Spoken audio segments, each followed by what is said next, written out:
Hi there, welcome back to my channel, Imama's Masterpiece. So in this video, I'm going to be showing you how I achieved this beautiful corporate dress with overlap designs in front. So if this is something you're interested in, if you love how the dress is looking, please keep on watching while I get started. So I started off by folding my pattern paper into two. So for this dress, I'll be cutting out a full front pattern. So I folded it into two, and then from the top of the pattern paper, I came down by 0.5 inches for my starting line. So I marked 0.5 inches from the top, and then that starting line also serves as the shoulder line. So from that point, I'll be taking every other measurement. So from the shoulder line, which is the starting line, I came down by my shoulder to bust measurement, which is 11 inches, shoulder to under bust 14 inches, and shoulder to waistline for 17 inches. So I marked it out first before I went ahead to use a ruler to connect the lines together. So that's my bust point, under bust, and waistline. That's from the shoulder line. And then from the waistline, I came down by 9 inches to serve as my hip line. So 9 inches from my waistline, which is my hip line. And then I connected all the lines together. Now on the starting line, I went ahead to label all the points: starting line, bust point line, under bust line, waistline, and hip line. The next point I'm going to be marking out now is my chest line. So from my shoulder to chest line, to achieve the chest line, it is my round bust measurement divided by 6 plus 1.5. So my chest line is about 8.5 inches. So from the shoulder line, I came down by 8.5 inches. So that chest line is also going to be serving as my armhole line. Now on the starting line, which is my shoulder line, I took my shoulder to shoulder measurement divided by 2, which is 16 divided by 2, which gives me 8. So I took that 8 inches on the shoulder line from the center of the pattern paper. I also took that same 8 inches measurement on the chest line, and then I connected a straight line down. So I also went ahead to take a neck width and neck depth of 3 inches for neck width and 3 inches for the neck depth. I took my shoulder slope, I came down by 1 inch from the armhole line, and then I connected that as a shoulder slope to meet the neckline, the neck width rather. So I trying to get my armhole curve at this point. So I divided that line into two. I'm sorry, it's a bit fast. I divided the armhole line into two, and then I came inward by 0.75 inches, and then I connected it to meet my bust measurement, my round bust measurement, my bust circumference, which I took on the chest line. I hope I'm making sense. So this is just a basic bodice pattern that I'm trying to draft, basically.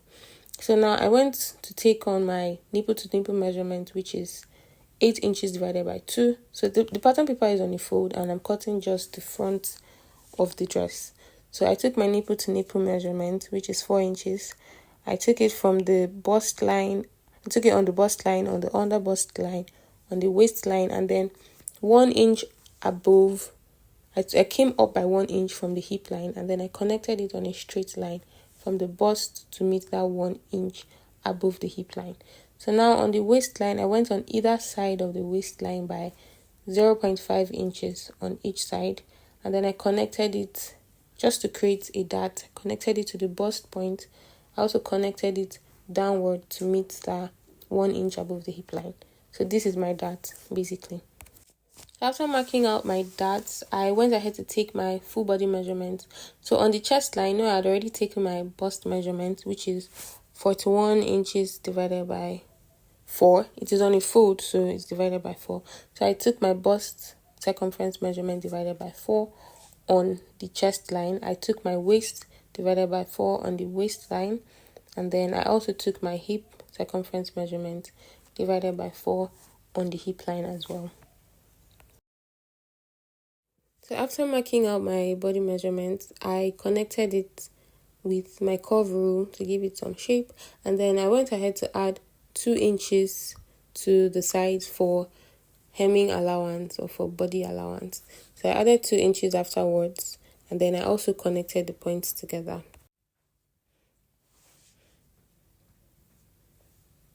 So after I was done connecting the allowance points together, I just went ahead to extend the hip line downward to the end of the pattern paper. So The dress is definitely longer than this, but this is the length of the pattern paper. So I went ahead to divide the waistline because there's going to be a joining. So it's going to be half cut so that the overlap can sit and can like enter inside neatly. So I went ahead to also cut out the pattern paper, cut out the shape. This is just drafting a basic bodice. That's what you're going to be using to cut out the main dress. So after cutting out all the parts, I went ahead to start working on the design. So I also cut out the skirt part as well. But before I cut out the skirt part, I traced out the same thing to come out on the other side. I used a tracing wheel to trace out the lines on the other part because the design for the overlap is going to be on the other side. So I didn't want any confusion. So after tracing it out, I opened up the pattern paper to see if everything was aligned. And yes, all the lines were aligned together. And then I closed it up again to give me ease for cutting. And then I went ahead to cut out the sides like I did for the front. So I'm just showing how I've cut everything. So this is the fabric I'll be using for this. This is a crepe fabric. It is very thick and not so stretchy. So I went ahead to cut out the bodice on the fabric first before coming back to work on the design. So I cut it out I could just cut out the top and the skirt part. I also went ahead to cut out the back. So I added 1 inch for zipper on the back piece. So it's just you just have to know how to cut out a basic bodice. And then for the neck of the back, I came down by 1.5 inches. But for the front is 3 inches depth, but the back depth is 1.5 inches. So I took out my zip bulge and all of that. And then I also added the full length of the skirt. So the full length of the skirt is about 25 inches. And then I added 1 inch for seam allowance. Then now it's time to work on the overlap design in front. So starting with the top part, I divided it and marked left and right. So there are 2 halves of the top, one side, right side, and the left side. So now the overlap design for the top is going to be going to be going toward the left side. So I extended the dart line, that's my nipple to nipple measurement. I extended it all the way to the top, to the shoulder of the top, and then that's 4 inches from the midpoint. I went outward by 4 inches toward the left side, and then from the shoulder point I came down by 4 inches and marked that 4 inches point. Please just pay attention to what I'm doing. And now from that 4 inches point that I marked from the left shoulder, I connected it into the neckline, into the midpoint of the neckline. So I'm just using my curve rule to connect it slightly slanted into the midpoint. You can make a straight line, but you just have to know how to blend it into the neckline. So here I'm just using my pencil to blend it into the neckline like this.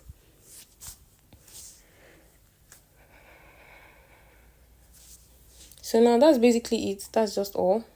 That's the whole design.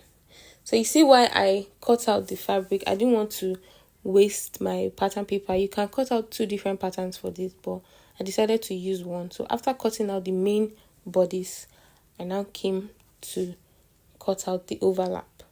So this is just it for the top part.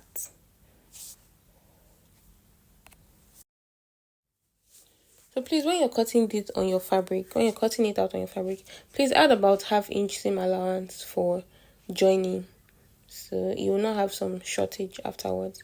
So now for the skirt part, I went ahead to add some inches of pattern paper to complete the full length. So the full length of this dress is about 25 inches. So I made it to 30 inches. So I added some inches to it because I'm trying to make the overlap design for the front. So after adding the pattern paper to be about 32 inches in length, I went ahead to start the design.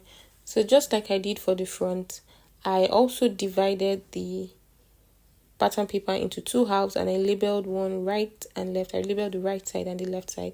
So your overlap design can fall to any side you want, but they're not going to be falling to the same side. Well, at least for this video, for the dress I made. So the top, the overlap for the top is going toward the left side, like I'm showing here. And now the overlap for the skirt is going to be going toward the right side. So the design I'm going to be making here would be on the right side. Now from that dart point, the dart line on the right side of the skirt, I'll be going down by 4 inches, just like I did for the top. So I'll go down by 4 inches on the right side on the dart line. So I'll extend the dart line to the end of the skirt first before I continue. So I'm just marking 4 inches from the midpoint, which is my nipple to nipple measurement divided by 2. That's 4 inches. So I'll mark it all the way to the end of the pattern paper, and then I would connect that 4 inches dart, the 4 inches below the dart line. Work with me. I'll connect it to the other dart, the dart on the left side. So before I connect it to the dart on the left side, I just came down by 0.5 inches just for allowance to connect it to the top. So I will connect the 4 inches below the dart line to the left side of the dart. You get me? So after connecting it, the end of the overlap is longer than the actual dress. So it is about 3 inches longer on the end. So I'm going to measure out the main length of the skirt, which is 26 of the dress. That's from waist to the end, which is 26 inches. So yeah, I can call it skirt then. So I'll measure from the waist down 26 inches on the left side, the side that doesn't have the overlap facing. Then on the right side, I'm going to go down by 3 more inches. So 26 inches plus 3 inches. I know I'm a bit out of frame here, so please just pay attention to what I'm saying. So on the left side, on the right side rather, where the overlap is, I went downward by an extra 3 inches, and then I connected it to meet the main 26 inches, which is the full length of the skirt. So after doing that, I just cut it out, just like you're seeing here. I also cut out the ends of the dress too. So I just connected that line all the way to the allowance, and then I cut it out a bit straighter on the allowance side. So after cutting it out, I went ahead to cut it out on the main fabric. So before you cut it out on the fabric, please go ahead to close your dart, because it will make it much neater. But if you want to hold the dart on the fabric, you can do that. But if you don't, you can go ahead to close the dart on the pattern paper before cutting it out on your fabric. So this is just it. I'm just placing it to see how everything aligns. Now see the 3-inch extension on the lower part I was talking about, and see how nice it's looking. So I'm going to go ahead to start sewing. Okay, but before I start sewing, I'm going to cut out the fabric I used to pipe the ends, like you saw in the beginning of the video. So I used Ankara to just pipe the ends of the overlap, just to make it look nicer. So I cut out Ankara. I measured out the length of the top part where the whole Ankara will be piped, and also on the skirt part. So after measuring everything out, I went ahead to cut out Ankara strips of about 2 inches in width, with the length of the top and the skirt part that is going to be piped rather. So after cutting it out, I went ahead to just pin it down, and just watch how I'm going to be pinning this. The overlap has sharp edges, so after pinning down the straight edges, I just raised the Ankara piece up so that I can cross over the sharp edge. Don't know if you get, just pay attention to how I would pin it down on this skirt piece.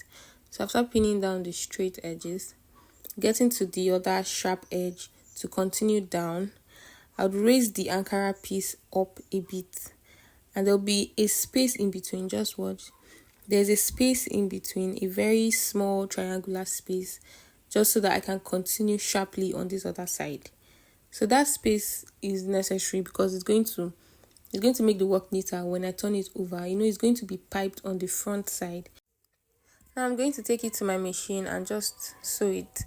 So remember that the right side of the Ankara is placed on the wrong side of the fabric. So I'm going to sew it down with a width of 1/2 inch.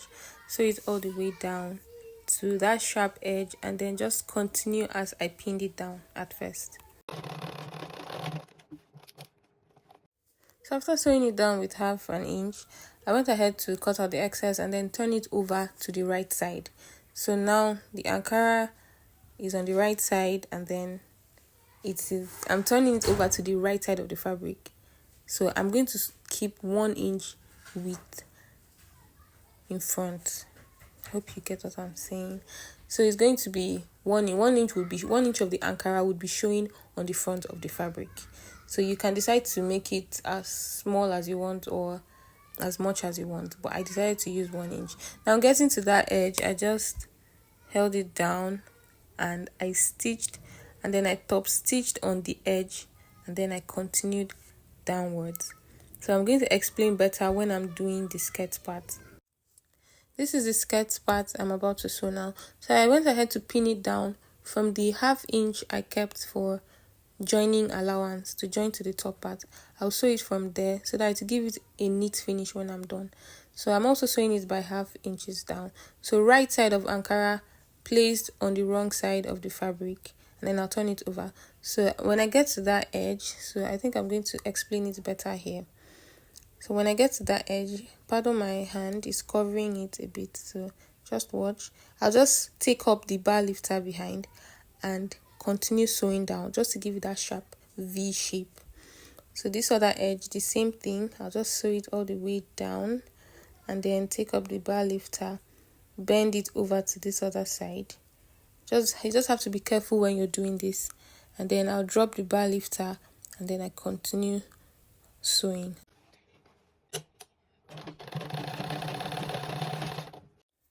So after sewing all the way to the end, it's now time to turn it over and top stitch.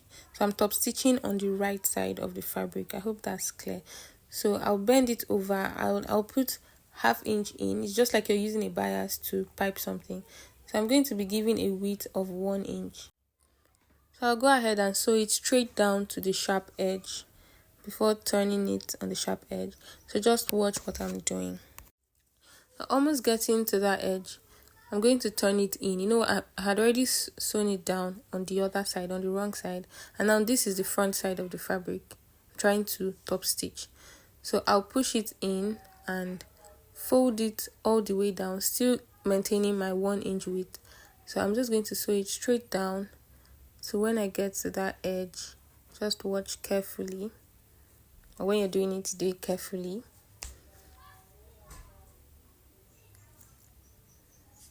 So like you can see, you sew it straight down, and then before I bend it, I'll sew it down first before bending it. So after folding it, I'm just going to sew it very close to the edge, as close to the edge as possible.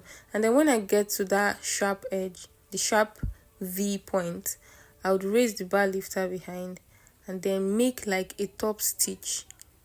I'll turn it over like this and then drop the bar lifter and make a top stitch on that sharp edge, so that to give it some kind of definition. After making a top stitch on the edge, so that's like the joining point between the two edges. So after making a top stitch on that sharp edge, I went ahead to continue folding in by 0.5 inches. I continued folding in the rest of the edges. So I just sewed straight down across, and then I got to the other edge and I did the same thing I did for this edge on this other side. So this is just me trying to explain it again in case you didn't get it the first time. So I'm just going to fold it all the way down, and when I get there, I'll fold it inwards on this side. So I'm trying to maintain that sharp edge so that to make it come out looking very nice. So when I get to that midpoint between the two edges, that V midpoint, I'm going to raise up the bar lifter, make a top stitch, make a back stitch, and come back and continue folding it inward.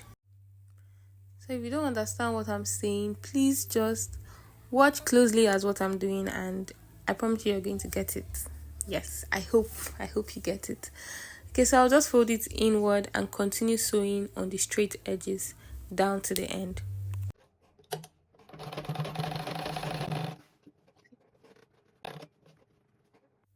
So at this point, I was done sewing out the edges of the overlap, and I just placed it here just to show how it was looking and show how everything is aligning now.